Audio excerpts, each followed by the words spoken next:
नमस्कार, आप देख रहे हैं न्यूज नेशन। आपके साथ में हूं सबीना तामंग। देशमुख 10 बज चुके हैं और 10 बजे की सबसे जरूरी खबर से बुलेटिन की शुरुआत यहां पर करेंगे। छत्तीसगढ़ नक्सली हमले पर लगातार अपडेट आप तक पहुंचा रहे हैं।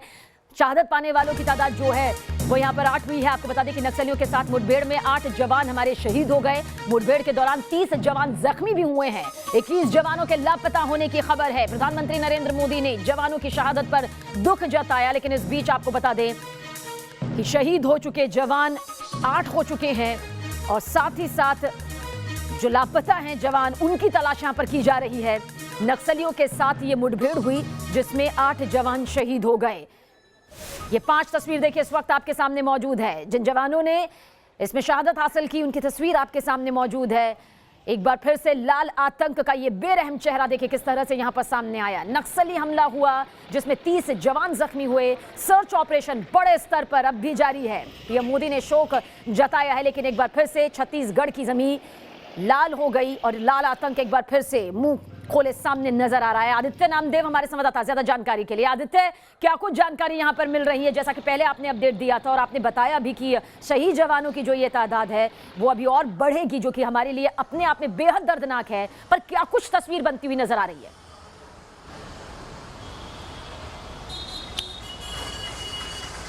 देखिए, 2 बड़े अपडेट हैं। डीजी सीआरपीएफ जो है वो रायपुर पहुंच चुके हैं और वो तत्काल जो है बीजापुर के लिए रवाना होंगे। निश्चित तौर पर बड़ी घटना है हर लिहाज से, क्योंकि इस मुठभेड़ में सीआरपीएफ और कोबरा बटालियन दोनों सीआरपीएफ की शामिल थी। बड़ा नुकसान उन्हें भी उठाना पड़ा है।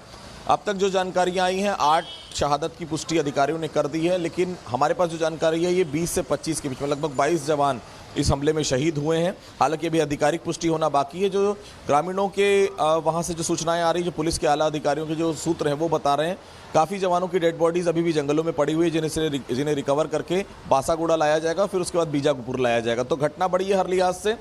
आज हाई लेवल मीटिंग भी है। मुख्यमंत्री भूपेश बघेल जैसी शाम को पहुंचेंगे, इस विषय पर निश्चित तौर पर कोई ना कोई रणनीति जरूर बनेगी। लेकिन बड़ा सरकार बनने के बाद, कांग्रेस सरकार बनने के बाद ये पहला बड़ा हमला है जिसमें 20 से 25 जवानों के आसपास हमने खोए हैं। आधिकारिक पुष्टि होना भी बाकी है, लेकिन जो स्थितियां नजर आ रही, देखिए वो इलाका पूरी तरह से नक्सलियों का कोर एरिया, वहां पर जवान लापता नहीं होते। निश्चित तौर पर कोई ना कोई अनहोनी उनके साथ होती है और साथी जवान अपने जवानों को तभी उस हालत में छोड़ते हैं जब उनको मालूम रहता है कि अब उन्हें ले जाना पॉसिबल नहीं है।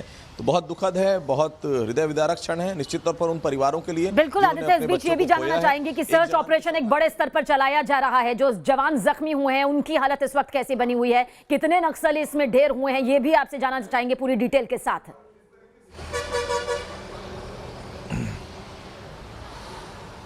देखिए, अब तक जो आधिकारिक रूप से बात आ रही है 8 से 10 नक्सलियों के मारे जाने की खबर है, लेकिन चूंकि डेड बॉडी केवल एक महिला नक्सली की रिकवर हुई है।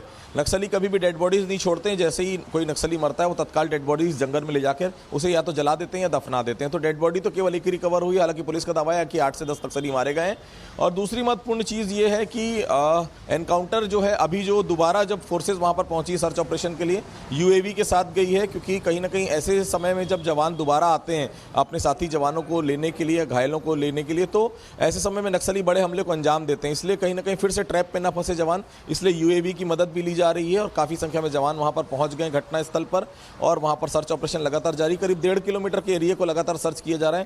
काफी जवानों की डेड बॉडीज भी वहां पर मिली है। फिलहाल आधिकारिक पुष्टि का इंतजार है, लेकिन बहुत बड़ा एक नक्सली हमला छत्तीसगढ़ में देखने को मिला। बिल्कुल, एक बार फिर से लाल आतंक ने यहां पर दिखा दिया कि किस तरह से एक दर्दनाक वारदात को अंजाम दिया। हालांकि और ज्यादा जरूरी है कि लाल आतंक को जड़ से उखाड़ने के लिए अब आगे कुछ और सख्त कदम उठाए जाए। बहुत बहुत शुक्रिया आदित्य।